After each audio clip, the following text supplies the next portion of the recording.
What's going on, you guys? You already know what it is. It's your boy Tune. It's YBE TV. Today we're going to talk about leasing. We definitely going to give you the pros and cons of leasing a truck, some of the things to look at, and we definitely going to have my sister 6-0 chime in.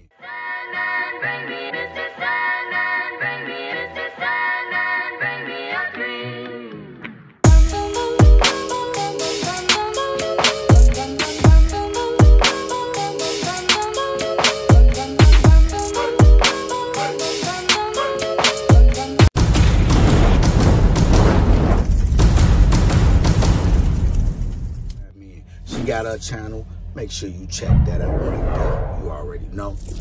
All right, so what I'm looking at with leasing is you can make good money with leasing. Yes, you can make good money, but with most leases, there's so much to look out for. You know what I'm saying? Number one is you got to look at the obvious.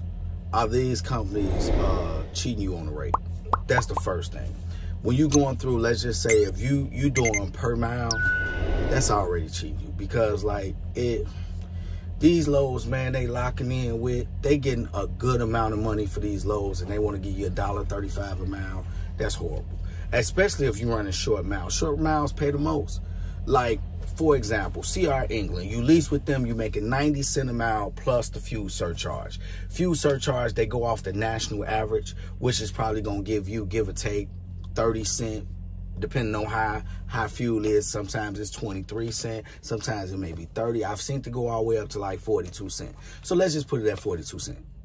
90 cents plus 42 cents, that's $1.32. Dude, do you know some of these reefer runs that they running? They getting $4, $5, $6 a mile, sometimes 10. Then they do this one thing that's absolutely freaking hilarious, right? They say, if you run between 10 and or 1 and 150 miles, we're going to give you $1.60. I'm going to be the first to tell you guys, if you get a load for 160 miles, I'm telling you just like this, you're getting $5, $6, $7 a mile. Easily with reefer. Easily with reefer. I'm going to do a video where we calling around to different, and we booking freight. I'm going to definitely do a video of that. And you're going to see how I talk to these people. You're going to see how I get the rates that I get. And you're going to be able to get a general idea of like how this works. For example, let's say if you got a load going from Fort Wayne, Indiana, and it's going to Lansing. The average is going to be in between, on a low day, $800. On a high day, $1,200. Sometimes even $1,400. Lansing to Fort Wayne is 120 miles. I used to run that run all the time. I averaged $1,200 on that run. 120, it was 129 miles. Now, if you with a company that's paying you cents per mile, you're probably going to get $212 for running that run, which means that they going to be able to take, and they got their own brokers, which means they getting top dollar for it, and then they sending it over to you and giving you $200. And out of $200, you're supposed to have money for repairs. You're supposed to have, like, that's not okay. That is not okay. You know what I'm saying? That is not okay. 129 miles, you're getting $260. That's if they give you $2 a mile. That's, short runs pay a lot more money. So that's the first thing you got to understand about leasing. The next thing that you need to understand about leasing is the equipment. How much are you paying for the equipment? Do it got any like little ridiculous stuff on the other side of it? Like CR England again. They had this thing called variable mileage where they charged you 14 cents a mile, and that was supposed to be for administration costs. 14 cents a mile. And you're making 90 cents per mile plus your little fuel surcharge. It's horrible. Now, you would go out and you would run and you would make $2 grand, but that's running as a team. But let's just go on to another place. If you out and you paying for the equipment, they're probably going to overcharge you for it because they have to make money. So where a lease would normally be $1,500 a month, or maybe $2,000 a month, you're probably going to pay $3-4 grand a month for that same truck. Then they're going to have the plate program where you'll pay $52 a week. $52 a week times 52 weeks. 9 out of 10, I'm telling you, they're not paying that much for plates, because another one, they're buying them in bulk, so they're getting a discount as well. So they're not sharing that with you. Then another thing is they stick you to the IFTA, okay? This is a way that a lot of companies that you lease on to make a little bit more side money from you. Okay, so case in point. Let me see. Dang, I ain't got this phone. I'm going to probably shoot the next one with my other phone. So let's just say, case in point. If, let's just use CR England. I use them a lot because I was with them the longest. I was with them for like 5 or 6 years. And I learned the game from that. So I know they ins and outs. So that's why I always reflect back to them. Because I don't want to get false information. You know what I'm saying? So let's just say, case in point. CR England gives you a fuel card. They say, all right, use this fuel card. You say, nah, I want to go and get my own fuel card. I'm good. They're going to say, no, you can't. Why not? Because it's tied to the IFTA. If you don't know what IFTA is, if you're not like an owner-operator or you're thinking about getting into it, you're going to have to do this thing called IFTA quarterly. If you sign on to somebody with your truck, you lease a truck, or you get your own truck and you sign on to somebody, it's this thing called IFTA. You may have to track it, or usually the company does it. It's through the, you can do it through the logs, and you can do it through the GPS, and it's about fuel too. So case in point, this is how it works. Every state you go through, you have to pay for how many miles you go through that state. Let's just say if you're on your way from Indiana to Wisconsin, you got to go through Indiana, you got to go through Illinois, and you got to go through Wisconsin. So that trip may be 100 miles through Indiana, 125 miles, 80 miles through Illinois, and 70 miles through Wisconsin, right? So those all add up on every trip you do. Those all calculate. Then they say, Wisconsin's going to say, you owe me $60. Illinois going to say, you owe me $170. Indiana going to say, you owe me $800. So what's going to happen is, when you fuel somewhere, it's going to say, okay, well, you fueled the most in Indiana. So you fueled enough to pay Indiana off. The extra was able to pay Milwaukee off, Wisconsin off. And the other extra was able to pay off Illinois. Okay, so it all balances out some type of way. Sometimes you owe, sometimes they owe. You might get a check for $30. Sometimes you may pay $30. So it don't be a lot. So let me make a long story short. Okay, so moving on from IFTA, right? They'll say you're hooked to that. Now, with these mega carriers, and these other carriers, they have so many trucks, they have them all on one network using the same fuel card, right? So where they get over on you at is, you going to the pump and they're getting sometimes $1 or more off per gallon. Sometimes 50, 60, 70 cents, and places like England say, we'll give you 10 cents off per gallon. 10 cents off per gallon. Okay, if anything that you feel like fact checking and you like, nah, I don't believe that.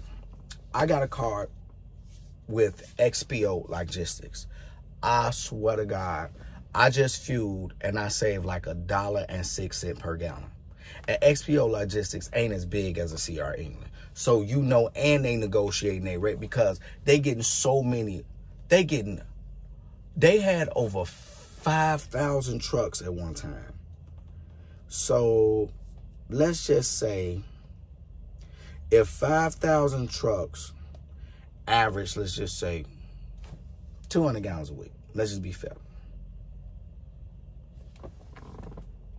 That's 1 million gallons per week. You think they ain't using that as negotiation power? Like, hey, pilot, what y'all gonna do for us? Pilot, like, listen, you're doing 1 million gallons a week. If you use our network, we will give you $1.25 off per gallon. They're gonna do it, and they're gonna keep that money and give you 10 cents. So when you on your own, you can go and you can shop around with different outside places for fuel, like XPO Logistics. Another one is good is RTS. They have really good fuel discounts. I'm gonna show some screenshots on here to show y'all what I'm talking about on the editing process. I'm gonna show y'all some of the discounts and everything. So you got that. Then you got the cost of the equipment. They upcharging you on that. Then you got someone that you have to trust that they're going to have a good attitude and not be lazy and get you freight. Okay, cool. Then you got to hopefully, now if you're on percentage, let's say we were doing cent per mile. If you're on percentage, now you got to be as careful as you can with finding out if they're cheating you. Case in point, there's a lot of these companies out here, they will cheat you like crazy. So they'll book the load for $2,000 from Chicago to Pennsylvania, $2,000. They'll book that load. And then they'll tell you, all right, well, we got a load going from Chicago to Pennsylvania, and they pay $1,600. You're like, ooh, $1,600, good money. But they already took $400 off the top of it. And you would think that these companies are getting caught with these practices. It's nothing to safeguard you from it. I called somebody, I reported it, and they come calling me 2 years later after the report and ask me what happened. And then, and I quote, the guy say, well, you know, I just wanted to kind of get what happened so we could document it, but it's kind of too late to do something about it. I'm like, what? But y'all just reaching out 2 years later. Yeah, I know it. We've been backlogged, but you know. I'm like, so y'all backlogged, and it took y'all this much time to get to my file.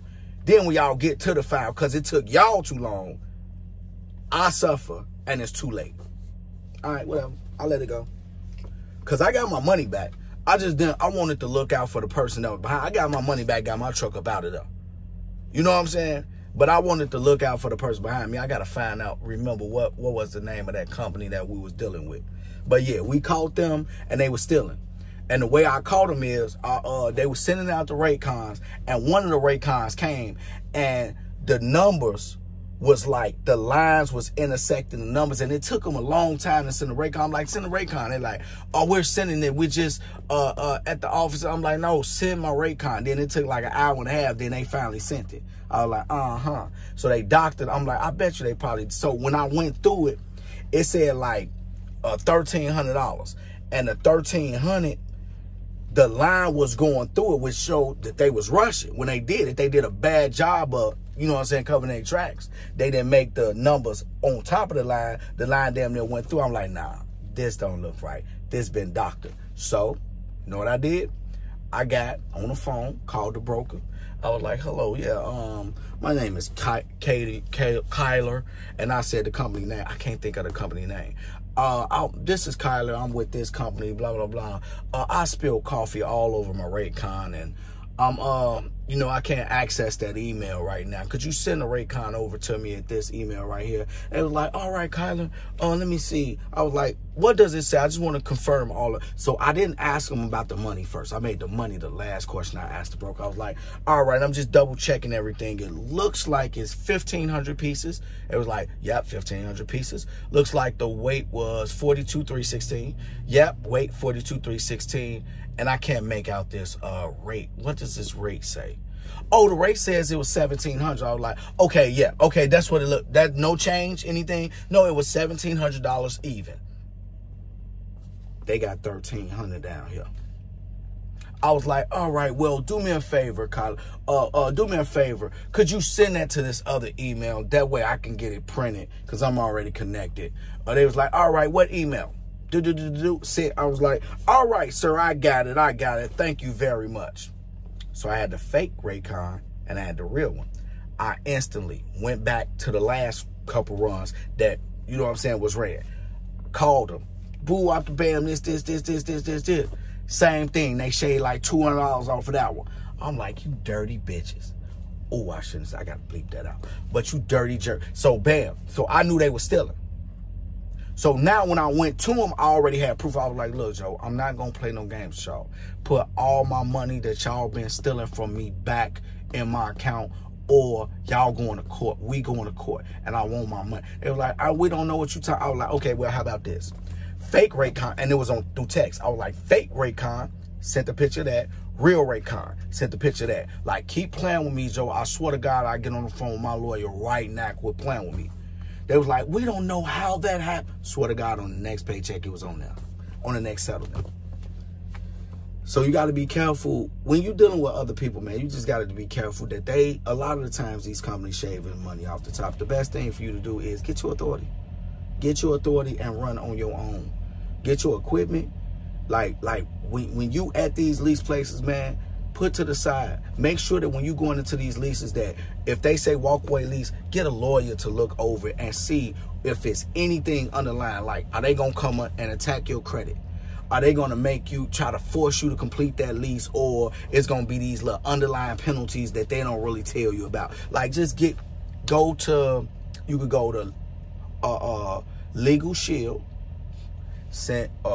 get you a plan, send a copy of your lease to them, and they will read over that lease and tell you, hey, this right here is a penalty right here. This right here says that if you only make it 6 months in the lease, or if you make it past the 3-month mark, you're responsible for the rest of the lease. They will tell you if it's any clauses in there that's hidden. You know what I'm saying? Because they're going to put it in legal mumbo jumbo. I just never understood why they ain't never put contracts in layman's terms where it'd be easy. They got to put it in legal mumbo jumbo, where you got to get somebody else that speaks a whole nother version of English to go through it and explain to you what it is. But it is what it is. The game is the game. You can't change that. So, yeah, man, like, one of the biggest things that you want to do is try to start branching yourself out. If you are going to lease and you are making $1,500, $1,700, $1,900, $2,200 a week, that ain't bad money. But believe you me, that ain't the real money. That ain't the real money, because a lot of the time they taking a lot of meat off the bone. They taking a lot of meat off the bone. Now, if you go to a little small mom and pop shop, a lot of the time, man, they try to keep it honest. A lot of the time they try to keep it honest. Some of them crooked. But you're more likely to get the mom and pop shop that's a lot more honest than the mega carrier and the bigger guys. You know what I'm saying? And you know, like, that's just the game, man. Like, so you got to watch out for the equipment costs. You got to watch out for these hidden fees like variable mileage, or, you know, whatever, or excessive truck payments. Because it'll force you not to have a life. Man, like, I don't understand how the guys over at Prime is doing it. Like, Prime is like, dude, how much is your truck note? $1,500 a week plus insurance and diesel and IFTA and plates? You are like $2,200 a week. Now, yeah, they giving you a good rate or whatnot, and you may be making 18, 25, even $3,000 on a real good week. But if you go home for 2 weeks and you come back out, you in the hole for, you know what I'm saying? You running for free. So, like, man, the more you do that, like, man, you could, when you are owner operator, listen, you pay for your insurance. You ain't using no diesel at that. Man, when you go home for a month, come out one run, and been paid you all your expenses from the month before. One run. That's if you own your truck and your trailer. But if you got a trailer note and your trailer and a truck note, you know what I'm saying, it might be 2 runs, maybe 2.5. But either way it goes, it's way better. So the goal should always be get your authority. And if you want to know the road to getting your authority, man, call DAT. They low boy people. Man, you just go in there and say DAT under Google authority, call the number and tell them what you're trying to do. They'll get you squared away on the authority side. They'll tell you what you need to do. You get you some insurance. You do your plates. You do your UCR, about $60. You do all the little things for your authority, man. Next thing you know, you get you a good load board. Make sure you get the paid one. Black people, quit getting the free one. Get the paid one. And you'll be able to see that 15, 30-day average. You'll see what that lane normally run. And you got the negotiation tool. Now you negotiate your own freight. You paying the bottom amount for equipment. You paying the bottom amount for everything, because ain't no middleman that's got to get paid. You're going directly to everybody. And call RTS or XPO Logistics. Get you a nice fuel card where you saving the fuel, and the one where XPO so dope that you could You could put the route in you going, and it's going to show you like, man, if you could make it 80 miles with the fuel you got, fuel is only $4.13 at this place. The retail is $5.27, and you getting it for $4.13. It's your boy Tune signing off. YBE TV. Don't want to end up in a box. Think outside of it. YBE. It's going to be a double bubble. We're going to drop sis video on this same subject tomorrow. Bang.